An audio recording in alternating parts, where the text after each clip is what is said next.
Twilight is sick. Twilight first found out she was sick when she was with her friends. Fluttershy had asked for her assistance with some manual work, and Twilight, along with Applejack, smiled and nodded and showed up at Fluttershy's house on the right day at the right time. Twilight wasn't sure whether something that happened while she was at her friend's house caused it, or whether that was unrelated. If she had known she was going to get sick, she wouldn't have helped Fluttershy. Secretly, Twilight thought that Fluttershy didn't really need help.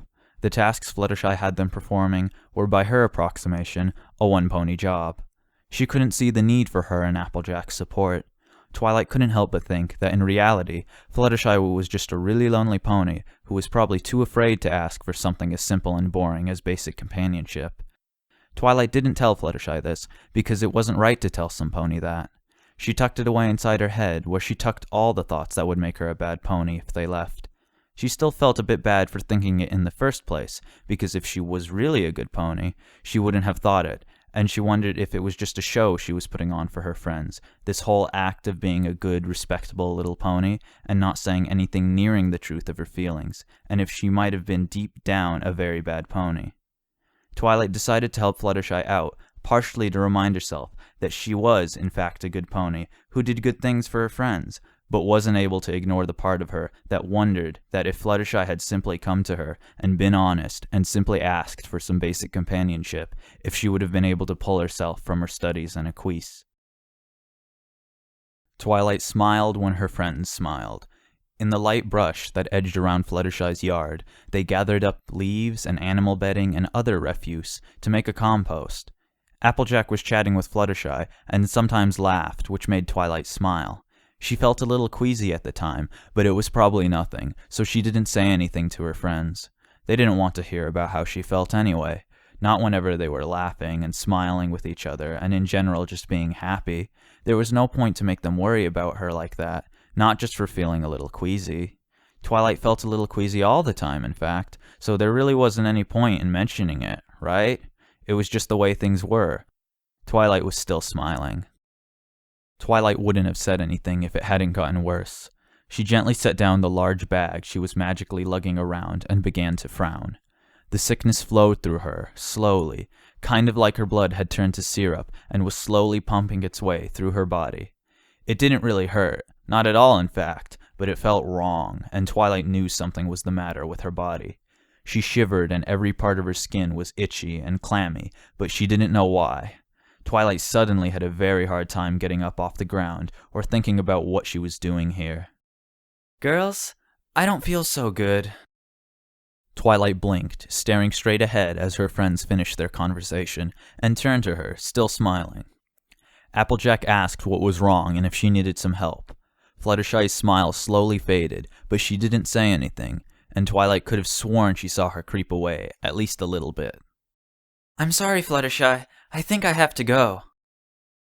Applejack asked if she needed some help getting home, but Twilight shook her head and smiled, and before any pony could ask her what was wrong again, she rose from the ground on a shaky set of hooves and trotted back to the house. She felt like a bad pony for leaving her friends behind like that, but she was sure Fluttershy would understand. Fluttershy was a good friend. Twilight remembered one time in elementary school when she was sick and couldn't make it to class. She was so terrified at what the teacher would say to her the next day that she vowed that she'd find a way to prove to the teacher that she was sick, because there had to be a way to justify her absence. Ponies don't just get to back out of their responsibilities just because they say they're sick. They have to prove it somehow. Once Twilight's mother got home from work, she had to take Shining Armor to an after-school practice session, so it wasn't until it was dark out that she actually got to write an excuse. And she even phoned the teacher and let her know that yes, my little Twilight was in fact sick today, and I forced her to stay home against her will. Twilight went to bed smiling because she had such a good mom who was willing to do these things for her, and she promised that she'd never let her mother down, even if she had an excuse. Spike was awake and cleaning when Twilight got home. She was about to thank him when she remembered how sick she was, and she asked Spike for some help. He rolled his eyes, and Twilight felt suddenly like she needed an excuse, but she couldn't think of one. She couldn't point to a broken leg, or a pile of vomit, or a bloody tooth, and request, in light of that evidence, help from her assistants. Twilight got a little angry at Spike for rolling his eyes, and yelled at him, but that was only because she was really sick and needed his help. And if he didn't help her and kept rolling his eyes, she might stay sick for a very long time. Spike made her bed, and Twilight found it to be kind of a mitigator. She still felt sick whenever she was lying down in bed like this, but it wasn't as bad, and she felt like she could handle it. That would be all it takes, Twilight thought. Just a bit of bed rest, and she'll be on her feet and ready to stand up and go again. She thought about taking out a letter and writing to the princess about how lucky she was to have such great friends who didn't mind when she couldn't help them and who helped her whenever she needed. But the thought of that kind of made the sickness come back, so she tried her best not to think of it. She fell asleep before Spike that night. She didn't remember what she dreamed about. The next day was even worse, Twilight remembers. Every part of her body was in a dull sort of languid pain. It felt like it took twice as much effort as before to move them, and as soon as her eyes touched the sunlight, she just wanted to roll over and go back to sleep. She saw that Spike was already up and walking around the house, and she wanted to call to him, but really didn't know what to say. He'd ask her about if it was really important, she thought. The princess had to know. She had to know how Twilight was feeling, but there wasn't an easy way to phrase it. Maybe it would help if Twilight figured out what was wrong with her first, so she'd have something concrete to tell the princess. The library Twilight occupied was vast and stocked, so she felt with this much knowledge it wouldn't take long before she found out what was wrong with her. Maybe it'd go away, Twilight hoped. Maybe if she just stayed in bed, it'd go away in 2 or 3 days, and on the 4th she would be fine and could start thinking of ways to make it up to Fluttershy, and to apologize to Spike for yelling at him. She didn't see any reason it wouldn't go away. Twilight was a hard-working, smart, well-off pony. Ponies like her didn't stay sick. A bit of bed rest was all she needed. Getting out of bed was kind of difficult, because when she stood up and tried to do things, that's when the sickness really pushed on her. She was a strong pony, so she pushed how much she was hurting to the back of her mind, and was able to make dinner for her and Spike, and she gathered up a few books about medical practices and a compendium of diseases and put them beside her bed. She'd start reading tomorrow. Pinkie visited the next day. She was going around delivering treats to all the ponies, and told Twilight how she'd worked super-duper hard today to make sure that she'd have enough for every pony in Ponyville. As she was saying this, Twilight felt the sickness bubbling in her throat, and she wanted to say something, but wasn't sure what. It felt wrong to feel this. Twilight's feelings weren't right. She smiled and almost cried as she took a treat from Pinkie and gave it to Spike, on the condition that he'd please make dinner tonight, or if not, take some bits and go get something, because Twilight was not sure she'd be able to cook today. Twilight found concentrating on the books really difficult, so she told herself that she'd start tomorrow. She felt bad about doing nothing all day, but Spike smiled and told her that if she was sick, that he didn't mind picking up the slack for a while. Spike was a really good friend, but Twilight only felt more sick whenever he said that. On the 3rd day, Twilight felt just as bad. She was still thinking that maybe it would go away when she remembered that, in a way, this sickness felt like the queasiness she'd felt for years and years, and wondered if maybe this wasn't the sudden onset of something, but the aggravation of some other underlying sickness that she'd had for a long time. She added that to a mental list of symptoms and problems she'd been forming in pursuit of an answer, but the list was hazy and indistinct, and didn't really help Twilight solve much of anything. She needed Spike's help again, but before she felt it was okay to ask him for help, she thought it would be proper to explain it to him. If he knew what was going on with her, maybe she wouldn't feel as bad if he helped her. So after lunch, Twilight gently sat down at the dining room table and tried to explain. "Spike, I'm not feeling well." Spike smiled and offered a sarcastic comment. Twilight frowned and felt like the sickness was hurting her. She wanted to cry, but wasn't ready to. "I don't know what's wrong with me, but I can't do anything properly. I feel like..." Twilight searched for words.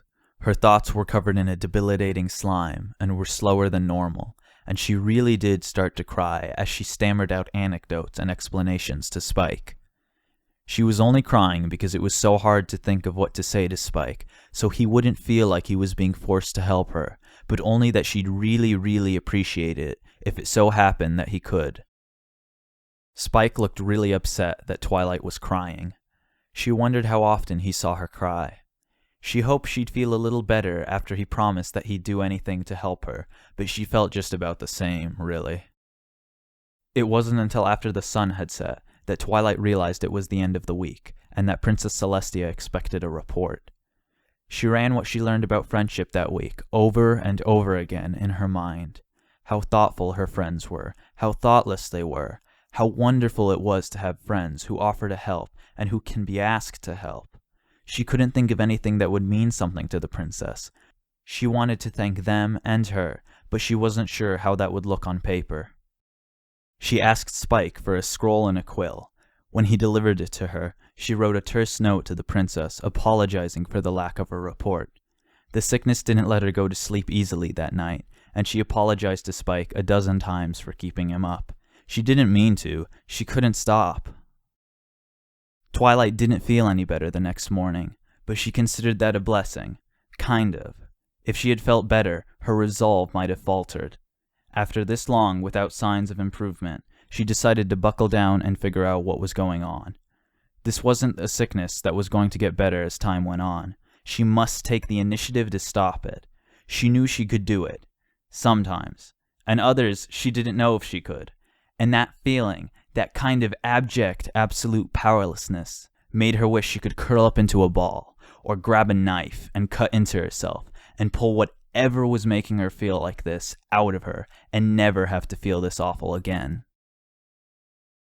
The princess was concerned by her lack of a report, but not overly, Twilight recognized. She began to read into medical anomalies and rush through thousands of diagnoses and diseases, trying to find something with similar symptoms to the ones she was having. Spike helped her out and held her books sometimes, and got her news and gave her a glass of water. She tried to help him by relaxing on the chores he had to do, so the house was getting kind of messy, but Twilight knew there wasn't any point in worrying about something like how clean the house was when she was this sick. Twilight knew she wasn't an expert on pony health, and a lot of the idiosyncratic terminology, a veritable lexicon of words and phrases exclusive to the medical profession, swam in front of her. The sickness made it hard to concentrate at times, and sometimes she had to read sections of the book over again to try and pull some meaning from them. Cardiovascular problems, inflammation, intestinal issues, immune system disorders, respiratory failure, chronic fatigue syndrome, infections, viruses, dystrophies, poisons, toxins, poxes, all of them held some of the things she was experiencing, but not enough that she could say what was wrong with her. She was starting to get frustrated and angry before she reconciled with the fact that she was, indeed, no expert on this. She saw a doctor the next day, a local Ponyville doctor who Twilight probably should know the name of, but she let Spike set up the appointment, so she didn't. She tried to explain herself to the doctor, and she kept smiling all throughout because she was a friendly pony and didn't want to make the doctor upset by being upset. She tried not to lie to him, but wondered if it was really a lie if she believed it herself. It didn't make her a bad pony to tell what she was thinking, even if she wasn't sure if she was thinking the right things. The doctor returned her smile and nodded calmly, and told the wall his diagnosis and gave Twilight a small container filled halfway with white pills. Twilight was happy because it felt like she was going to get somewhere with this, and she was already imagining her report to the princess concerning the ability of those in need to rely on other people for help and support, and that there was no shame in doing so, and sometimes it was the only way you can get better. So Twilight smiled and took her pills because she wanted to get better. She started cleaning the house because she was already feeling better, because she was going to get better. Spike told Twilight that it was nice to see her better, and Twilight smiled. Twilight started feeling sick the next day. It was kind of quiet, though, so she figured it wasn't anything to worry about, and tried to be happy and take her pills. One when she woke up, and one before she fell asleep. 2 pills a day keeps the sickness away.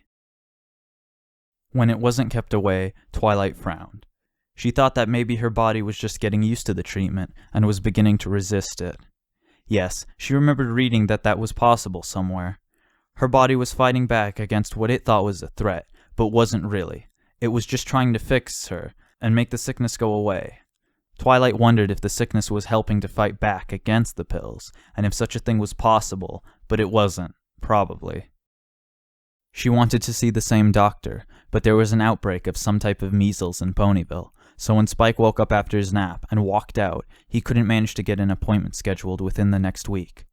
After that, Twilight felt kind of alone, but Spike gave her a hug, and that made her feel a little better until he went to cook supper, and that just made her feel even worse. She wondered that if she just slept forever, if Spike could do what he wanted. Maybe she should go stay with someone else so she wouldn't have to worry about him anymore. Twilight's friends came to visit her once or twice, but she tried not to make them worry too much. Sometimes she felt like she wanted one of them there with her in the room, but she always caught herself before she asked Spike to go get one of them for her. "I don't think the pills are working anymore," Twilight said to the doctor, but couldn't smile this time. The doctor asked if she was taking them every day. "Yes," Twilight said. The doctor told her that this was the type of medicine that wasn't expected to work immediately, and that it took some time to fix what was wrong with her. Twilight cried a little, because that's exactly how he phrased it, and the doctor knew that something was wrong with her. "Do you know how long?" Twilight said. The doctor didn't know how long, because every pony was different, and every pony's reaction to this was different. He put a hoof to her shoulder and asked her to be patient and to try to relax, because he was sure she was going to get better. Twilight swallowed an outcry and left. She contacted doctors in Manhattan and Canterlot and all over Equestria, and some of them agreed to see her. They came and talked to her, and they told her how worried they were for her, and how much they were willing to help her, and she told them how everyone so far had said that, and yes, for the love of everything on earth, please help me, please. And they gave her a whole bunch of pills and orders to take them, and showed her that people were there to talk to about how sick she was if she wanted. Twilight didn't want to take any more pills, but she did, because she had to prove to everyone that if she wasn't getting better, then it was through no fault of her own, and maybe that would be a good enough excuse. Princess Celestia visited her unexpectedly. She went too long without delivering a report, and the princess wanted to know why. Twilight called Spike into the room, so he was there to help her explain what was wrong with her and how she was feeling.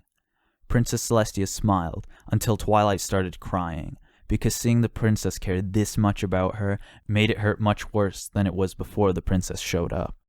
Princess Celestia politely dismissed Spike from the room and sat down next to Twilight. "I know what's wrong, Twilight," Celestia said. Twilight turned towards her and left the words inside her head where they belonged. Celestia began to tell her of a time when she was younger, when she felt the same as Twilight. It was right after her sister had been banished. She was in a lot of pain then, too, and felt the same way that she was feeling. She hurt so much that sometimes it didn't even feel worth it to get out of bed in the morning. The fight with Luna had taken its toll on her, both physically and psychologically. She couldn't stand the pain of standing up from her bed, even if she had the willpower to try. In the darkest and deepest parts of this sickness, Celestia told her, closing her eyes and letting the tears run down her cheek. She even made plans to pass the kingdom on to a worthy successor, as she wasn't fit to manage anymore. She told Twilight of all the things she tried to get better, to relieve the pain, and how none of them worked, but she had to keep trying, you see. Twilight, you have to keep going on, not only because you're worth it, but because of everyone in your life who loves and cares for you. "How did you get better?" Twilight asked. Twilight wanted to get better. Twilight didn't want to give up on getting better. Celestia frowned and told Twilight that she didn't know. She didn't know how she got better. She tackled Equestria one day at a time, and found that even the entirety of the country and all the pain in the world could be traversed if you simply took one little step forward each day. The sun was starting to set, and it was time for Twilight to take the pills that made her sleepy, and made her not be noisy all night, because she didn't want to keep Spike up, and she needed those. Celestia asked her if she was feeling any better. "Yes," Twilight said. "I don't have a sister who betrayed me. I don't have a country to run. I don't have immense physical pain. I have nothing to care about other than myself. Why did you get better and I can't?" Celestia asked her if she ever felt like giving up for good. "No," Twilight said. Celestia smiled and told Twilight that if she ever wanted to talk, she would be there, and that nothing in the world could keep them apart. Celestia said that there was nothing more important to her than helping Twilight get better. Twilight fell asleep soon after Celestia left. She felt worse than ever and wanted to give up for good. "I'm not sure I can, Rainbow Dash." Rainbow Dash's smile didn't quiver. She told Twilight to come on and that the two of them were going to go out and have fun, and hell, maybe even go to Manhattan. You know, she heard there were some really nice clubs opening up. Rainbow Dash told her that they could go there and just crash for like a whole week. Her parents have a house out there, so it doesn't matter. "I don't think I can, Rainbow Dash." Rainbow Dash finally frowned, and Twilight suddenly remembered that she'd forgotten her birthday a week ago, and she wanted to say something, but she just started crying. Rainbow Dash told her that she had to have some fun and just live life a little. Rainbow Dash resisted the urge to cry, and told her that there was no way she was going to get better if all she did was lock herself in her house and did nothing all day. "I know, Rainbow Dash." Rainbow Dash told her that she would be here to help if Twilight would just let her. Twilight thanked her and told her to please have fun in Manhattan, because there's no reason you shouldn't have fun just because I can't. Rainbow Dash left, and the sickness kept Twilight in bed for a while. The awful thing about the sickness was that it had this way of making you think that you ought not to feel the way you did at all. How it kind of made you feel bad for making such a big fuss about it, and you were kind of selfish for hurting this much. The sickness had an out-and-out terrible way of tricking you into thinking that maybe you actually were better and nothing was wrong. It did this by scaling back how awful it made you feel, until you think that, hey, this felt no worse than something like having a bad day at work, or maybe accidentally breaking your glasses, or something. It's not that big a deal, and with enough work and hope, you can work through it no problem. Of course, it's not really true, and when you start working, or hoping, something comes along to remind you how sick you really are. Twilight could handle it the first time, but when it happens over and over again, hope becomes like this kind of aversion she became conditioned to avoid and hate because it was only a persecutor to its own disappearance, invariably. Twilight tried to read some of the books Rainbow Dash and Pinkie Pie had brought her when they were in Manhattan. There were things that they thought that Twilight would like, and maybe Twilight would like them, so she tried to read them. She tried. If nothing else can be believed about Twilight's sickness, this proposition must be accepted. She tried. Please, at least remember that. She couldn't read anything. The books they got, her old journals, poems she sent into magazines when she was still in university, all full of things like love and lust and creativity and hope. Fairy tales were incomprehensible.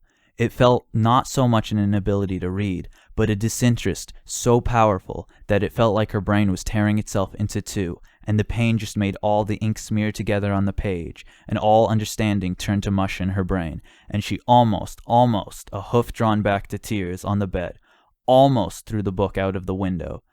But Spike would just end up having to fix that too, and she could see how sick he was getting of taking care of her after all these months, even if he wouldn't say anything.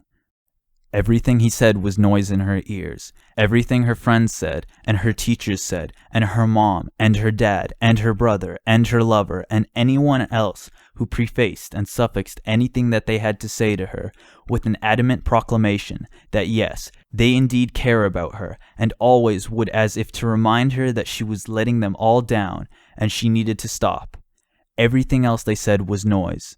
Nothing but empty noise. How much of a fucking monster must she be that she could feel this, that she could hurt this much every single day, and no one has anything to offer to her but the same absurd platitudes and empty promises and useless advice, that she could love so much and not feel anything in return, that the friends and family and loved ones she had could surround her and smile at her and encourage her and tell her how wonderful they all thought she was, and yet that didn't improve things at all. No, somehow that made them worse, much worse, knowing that there's all these ponies out there who thought she was great, and what's worse is that all she'd do is disappoint them, wanted them to hate her, wanted them to stop caring.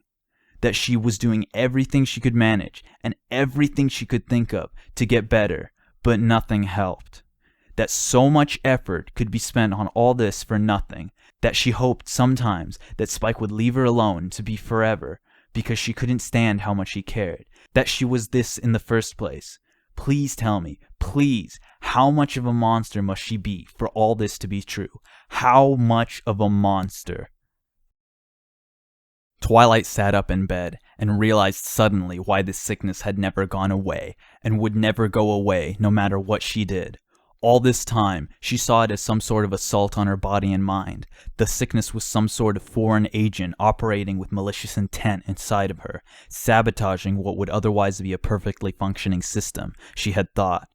That's why the cures didn't work. That's why she couldn't think about curing this. That's why the medicine never did anything at all, and why she would be like this until she gave up.